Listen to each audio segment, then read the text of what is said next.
Hello and welcome to a video about the book To Kill a Mockingbird by Harper, and in the following I'll be talking about the impact the book has had, its plot, and as well as connections to African American experience as it is portrayed within the book.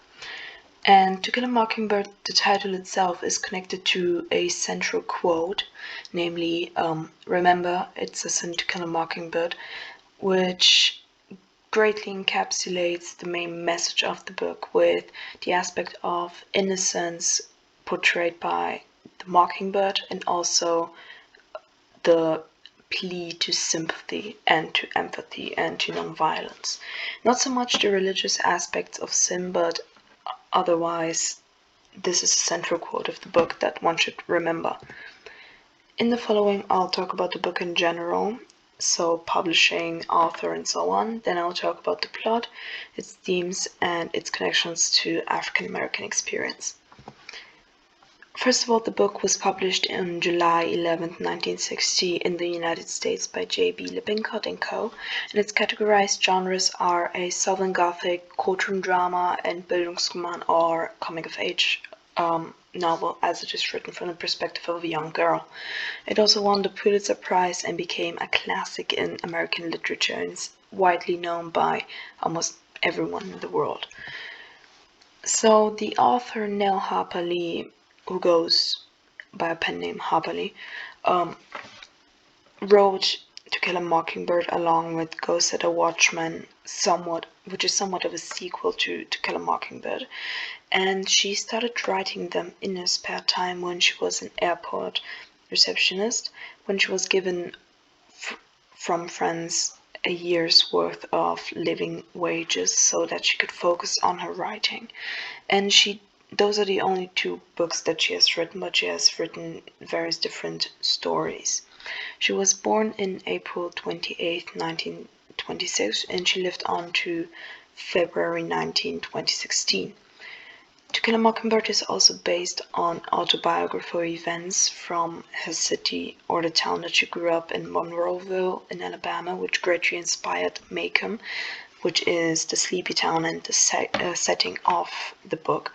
And also the characters, the friends, the family are also both based on the autobiographical experiences of Harper Lee.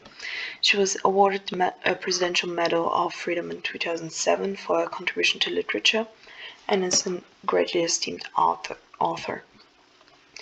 Moving on, the book has an outstanding reception and is considered an American classic as well as a nominee for the Great American Novel. And the Great American Novel is somewhat of a concept about searching for a book that encapsulates everything that is the USA. So other books I believe that are of the same category, for example, The Great Gatsby or The Catcher in the Rye. So books that encapsulate the soul of America and what it's all about. And it's quite indicative of the fact that To Kill a Mockingbird is up there because of its importance to the USA. And talking about the US, it's also part of their school curriculum, which has also caused some controversies I'll talk about later on. To Kill a Mockingbird, because it is so well known, is also on most every adult should read before they die lists, as well as classics that are easy to read, for example. Now, it has also sold 40 million copies worldwide, which shows the wide success that it's had, especially also after the movie came out a few years later. Now, as a short synopsis, one can say that To Kill a Mockingbird is about a young girl that learns about the injustice by witnessing the unfair treatment of women, outcasts, and black people in the Depression-era South of America.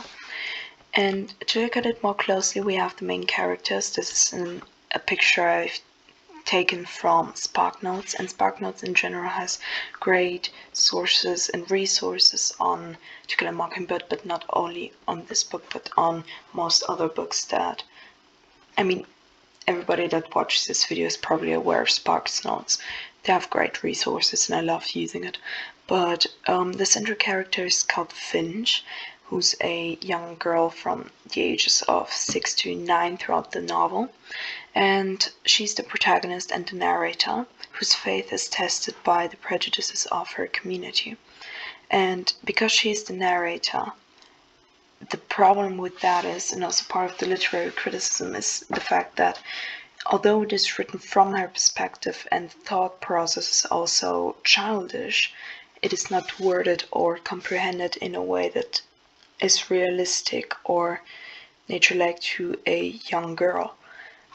But despite the fact, Harper Lee, to some extent, probably chose the perspective of a child because of their untarnished and the absence of prejudice that is in a child's mind at that point and is untarnished by prior events. So everything that happens in a novel leaves a great impact on the character. Now, Scout, or Jean-Louise Finch, has an older brother named Jem, and he becomes disillusioned with the trial of Tom Robinson that his father is involved in. And throughout the novel, he grows up quite noticeably, and he idolizes his father and also is greatly impacted by his failure, or not his failure, but the issues that come along with Tom Robinson's trial. And what Tom Robinson's trial is about is this African-American man, Robinson, who's accused of raping a white girl. And this Mayella Ewell's father is Bob Ewell, who's a drunk member of Maycomb's poorest family who accuses Tom Robinson of rape. Another central character is Arthur Boo Radley, who's a recluse and ostracized from society, who eventually saves Scout and Jem from harm.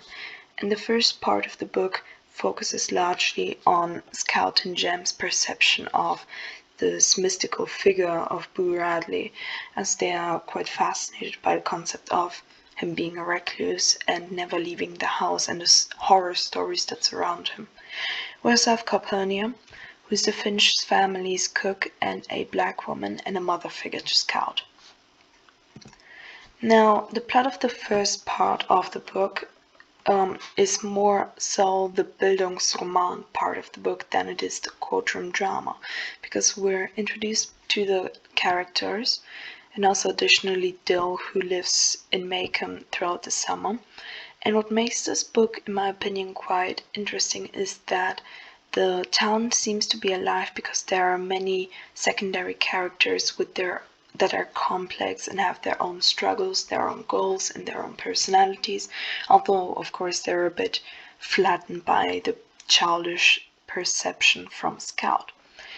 Now, Jem, Scout, and Dill get up to many various different shenanigans, most of which focus on the Radleys, or Boo Radley. They're a neighboring family, and it is said that this Boo Radley lives there and has not left the house, so Jem and Scout have never actually seen him. And there are stories, for example, that he eats squirrels and that he stabbed his own mother with scissors and so on and so forth. So of course the children would be curious for that, and they start acting out different plays that they make up for this person, and they also try to get as close to the house as possible, for which their father Atticus reprimands them quite heavily for. And there's also this incident where Jem actually touches the house but gets shot at by Boo Radley's brother, and while trying to escape he catches his trousers in the fence, takes them off and runs home. Later on his pants have been mended and returned to him. Another occurrence that kind of skews the negative perception the children have of Boo Radley is when there's this fire by Miss Maudie, their other neighbor, and they're outside in their night clothes, sleeping clothes, and Scout is freezing, and somebody puts a jacket over her, and later on, or a blanket over her, and later on it comes out that it was actually Boo Radley who did that without her knowing. And another thing that changes their perception is that, well, there is this big tree in front of the Radley estate where one day Scout finds a chewing gum and later on he leaves more and more treats and trinkets for the children to play with. There we also find the characterization of Atticus, which becomes more and increasingly important throughout the book, because he's a widowed man who is quite strict but still loving. He works a lot and he values his job a lot, and he's quite valued in society and especially in the town of Macomb. And he preaches to his children this doctrine of acceptance and of sympathy. There's also this quite central scene where they take home a boy from class who's from a very poor family, especially hit after the Great Depression, and Scout comments on his eating manners, for which she's quite reprimanded for, because she's not supposed to do that. And he also, at that point, Atticus Finch accepts a defense case for Tom Robinson's trial, and this courtroom drama moves on throughout the second part of the book. So we have this African American man who is accused of raping the white girl Mayella Ewell, and the children, although not allowed in the court actually, because of their connections to the black church through their maid Calpurnia, they're able to be with the so-called colored stands there during the court. And although Atticus presents a very competent defense to Tom Robinson, because the matter of fact is that Mayella actually came on to Tom Robinson, not the other way around, and he disagreed with that. And when the father, Bob Ewell, came home and saw them two together, Tom Robinson fled, but Bob Ewell hit his own daughter as a punishment for approaching a black man. And this is quite evident because of the bruising on her face that could not have been made by Tom Robinson, because his arm got stuck in a agricultural machine when he was working as a child, so he could not have hit her in the manner that was evident at that point. And despite the competent defense, and despite the trial taking on for so long, Tom Robinson was convicted nonetheless because of the prejudice of the all-white jury, and he later on died by getting shot at while trying to escape from jail.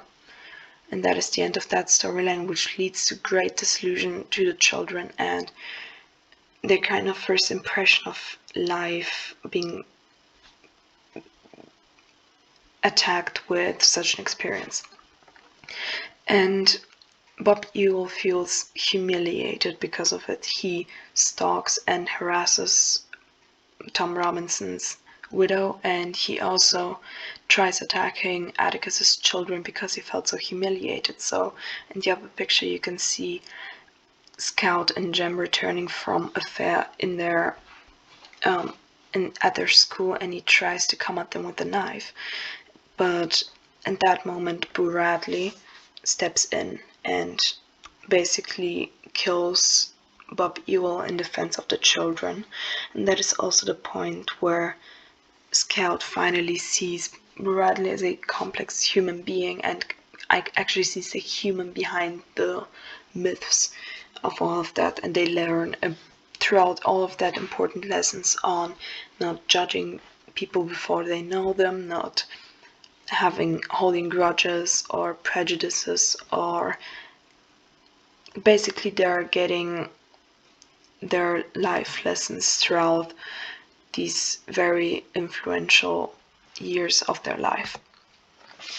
And as I already mentioned earlier, there's this great film adaptation with Gregory Peck as Atticus Finch, and it's an American drama directed by Robert Mulligan in 1962, and it won 3 Academy Awards and was listed in the National Film Registry and named Atticus the greatest movie hero of the 20th century. And Atticus Finch as a film hero has also influenced many men because of his portrayal of manliness and with disregarding popular conceptions of what it is to be a man because of his nonviolence and his acceptance and the fact that he's a single loving father. And the autobiographical nature of the book actually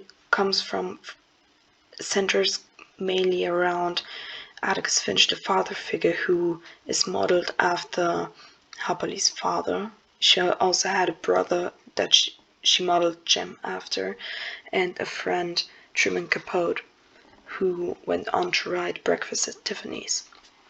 And also the trial is also something inspired from real life events.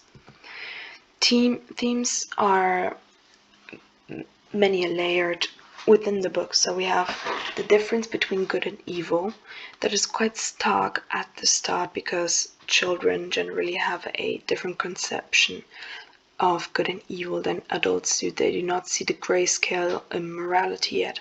But this changes throughout the book. For example, with the character of Boo Radley, obviously that they believe is some kind of monster, which then turns out to be a tragic story of a human being.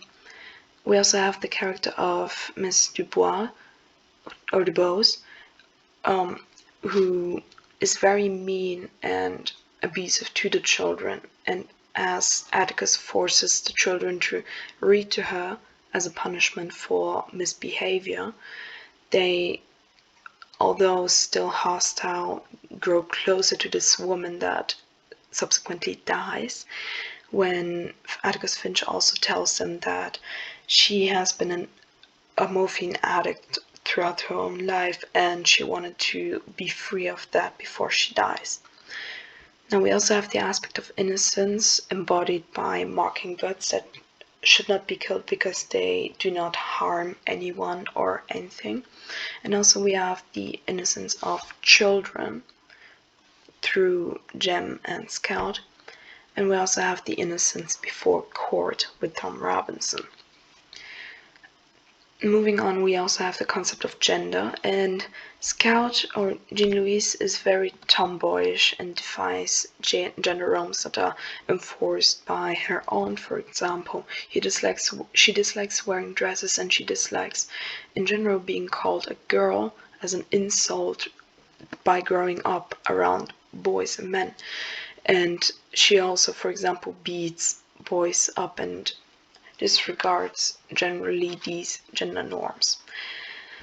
And on the other hand, we also have Atticus, who more subtly defies gender norms by not being the stereotypical male hero of the story, but rather representing a very strict but soft-spoken and family-centered and sympathy-centered perception of what a man is. And he has his moments. For example, the children find out that he used to be the greatest shot in the town when he was forced to shoot a rabid dog, who would have been a threat to the people living in the town. And it is this hesitancy of Atticus to show off basically his skills is also a factor of that. And another theme throughout the book is also education, what the difference in education actually brings by.